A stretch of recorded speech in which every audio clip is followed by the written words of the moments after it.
I want to read just a small portion here of a book by Walter Russell called A New Concept of the Universe.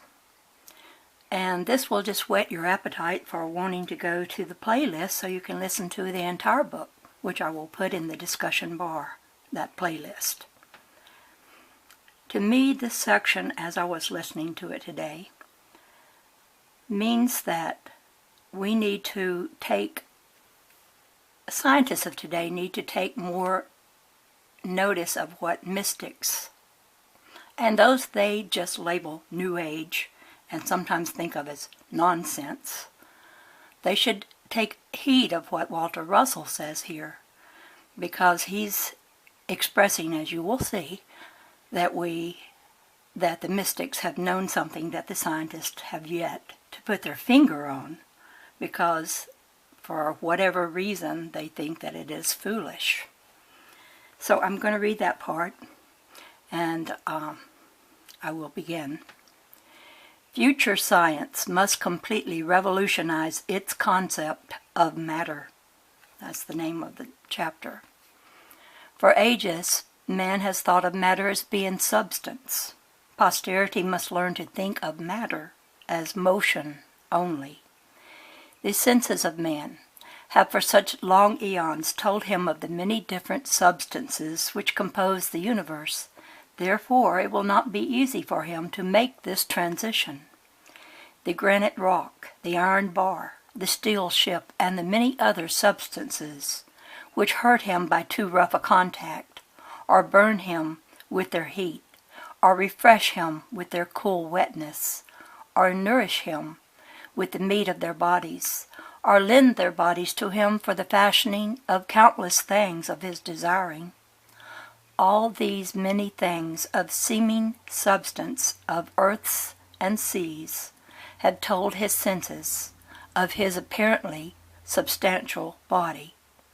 They have told him that matter is substance, and that it is real.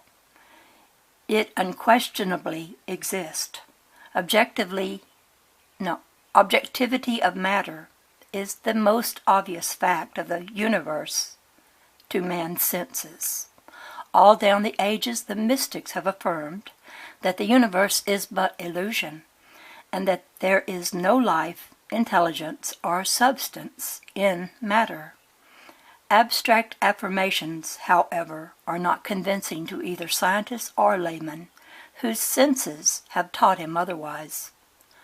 Unfortunately for the world, those who speak abstractly and affirm without being able to explain dynamically have been listened to with ears which could not hear that which has had no meaning for them.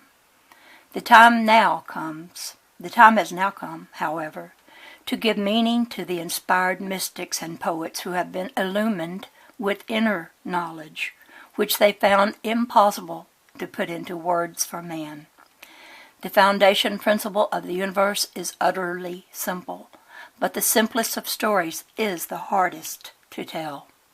It will not be easy for either the layman or the scientist to make the transition in his thinking from a universe of real and dependable substance to a substance-less thought-wave universe of motion, whose sole purpose is the recording of thought imagining. The result of such motion is to create a make-believe universe in which both substance and form are simulated by as many states of motion as there are simulated substances and forms in matter. The scientist has not only divided matter into 92 kinds of substances, but he has divided these 92 substances into atomic systems made up of many more minute particles of somewhere around 20 primal substances. These he calls electrons, protons, neutrons, antineutrons, antiprotons, photons, gravitons, mesons, kappa mesons, positive mu mesons, negative mu mesons, positive psi mesons, positive psi mesons, negative psi mesons, neutral psi mesons, tau mesons, positive V particles, negative V particles, neutral V particles, and so on, without an end in sight, as yet in sight, of the many non-existent substances. They so convincingly act their parts in producing the mirages of substance in this universe that the great scientists of this world have not the slightest suspicion that the many different substances of matter are but different states of motion. The reason for this great confusion is because scientific observers started out with the wrong premise from the very beginning, with an unwarranted belief given to the evidence of their senses. Science, ever since Democritus, has been searching for an irreducible unit of matter which would account for the universe. It never seems to have occurred to any of the great thinkers of the ages that creation could not create itself, just as the picture does not paint itself, but must have its source in the painter, or as the poem cannot write itself, but must have its creator poet. So, likewise, must this master drama of cause and effect have its creator, playwright, who conceived the ideal of creation and gave it form. One might as reasonably scrape to the bottom of the Leonardo da Vinci painting, The Last Supper, and find its primal pigment and its first brushstroke in the hope of finding the ideal which the painting manifests, and its creator as well. As neither the ideal of creation nor the creator of it are in the pigment which painted the universal masterpiece, and likewise, as the primal pigment and first brushstroke were not the cause of the picture, one might search for countless ages without finding that for which he sought. Having thus started out with the wrong premise regarding matter, and having passed on these wrong premises and assumptions through generations of teachings which have become traditions to their inheritors, it is not strange that the conclusions of science are as invalid as the premises upon which they have been founded. Science is still searching for the primordial life principle in matter, as eagerly as it has searched for the primordial substance from which other substances extend. The time has come in man's mental unfoldment when he must recognize that all ideal is eternal in the zero equilibrium of the still magnetic light of universal mind, which is God, and that ideal is but manifested in motion of body forms by polarized cycles. These appear from the eternal zero and must disappear into that zero in order that they may reappear in endless cycles. The layman, as well as the scientist, must think differently and express his thoughts with a greater understanding of natural law. The layman, for example, who says, "John is dead," and thinks of John as being John's body, is not expressing the facts of natural law. John is not John's body. John is not dead, nor can he die. The eternal John is an ideal of mind. His depolarized body is but one end of a longer cycle than the cycle of his incoming, outgoing breath, but not one whit different.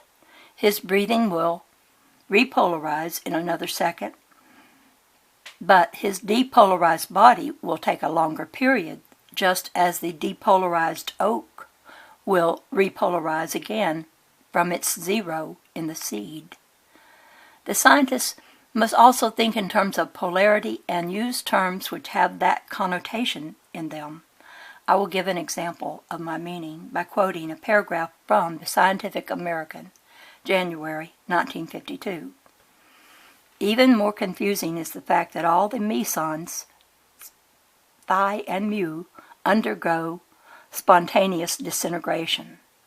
Why not say that they have become depolarized, or that they have attained their equilibrium, or that they have attained zero? The simple fact is that the motion which gave them seeming being has ceased. There is no such effect in nature as spontaneous disintegration. I will quote the rest of the same paragraph to call attention to the needless complexity of descriptive terminology which belief in substances seems to make necessary. It is as follows. When left alone in free space, a positive or negative psi meson decays into a positive or negative mu meson and a neutrino within about 250 millionth of a second. Then the positive or negative mu meson decays into a positive or negative electron plus 2 neutrinos within about 2 millionth of a second. The neutral phi meson also is unstable and decays into 2 gamma rays in a very short time indeed, about 100 millionth of a second. Wow. The above is very complex and a confusing way of saying that matter has disappeared by depolarization because motion has ceased. God's universe consists solely of vibrating waves of two-way interchanging motion. Every effect of nature is included in that simplicity. Any child will fully comprehend you when you tell him that sound is an effect caused by rapid vibrations. You can demonstrate it by plucking a harp string so that he can see that the sound is caused by rapid motion. You do not even need to tell him that the sound ceases when the motion ceases. His common sense will tell him that.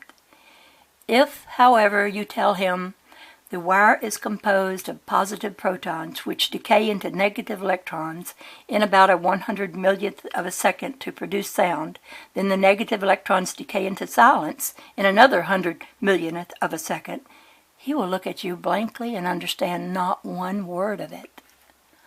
All of these many named particles, which scientists think of as differently charged substances, are all basically the same spiral units of motion.